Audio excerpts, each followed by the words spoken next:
Bismillahirrahmanirrahim. Kızım, sen bir ara güzel bir klip babana çektirdin. Ses getirdi. Ben İslami edebimi muhafaza ediyorum. Eğer bir kişiye ya bir siyasi lidere ilmin evladım desem ya bir Kürt şeyhine, bir Türk şeyhine, Kürt hocasına, Türk hocasına duydum. Cübbeli Ahmet de işte şeriatçıyız. Demokrasi mamukası çekmiyoruz. Oğlum kübbeli, cübbeli. Şu ana kadar hep melaneti, sanduki İslam'da Hasan Şan Hoca gibi ayet hadisleri getirip de Tayyip'in bilmem şeyin hizbin üzerinde bilmem oy kullanmayan mesuldür diyen sizsiniz. Demokrasi köfrünü İslam'a siz bulaştırdınız.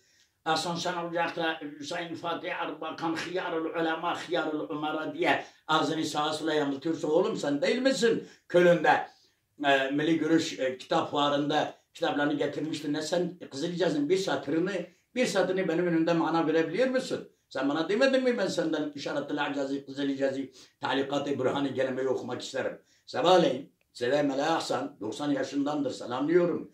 Bingöl dağlarında o da Dümini'dir benim akrabamdır.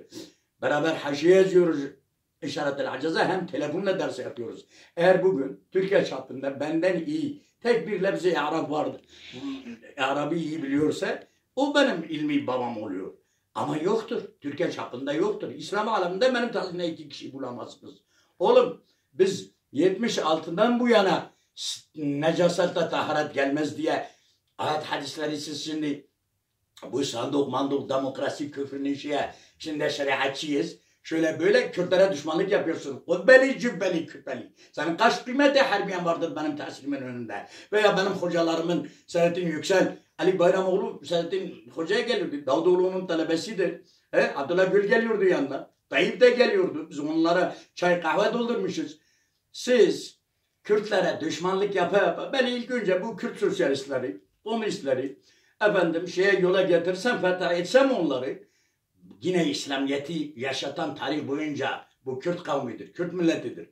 Sabahleyin Molla Hasan bana ne diyordu? Erbakan Hoca dedi, Selam el-Madin taziyesine gelince dedi, Şehreza Efendi'nin oğlu Fuat da onunla beraber idi. Dedi, ben dedim ki şu anda Fuat'ın babası hayatta olsaydı Şehreza Efendi, burada kimse konuşamazdı.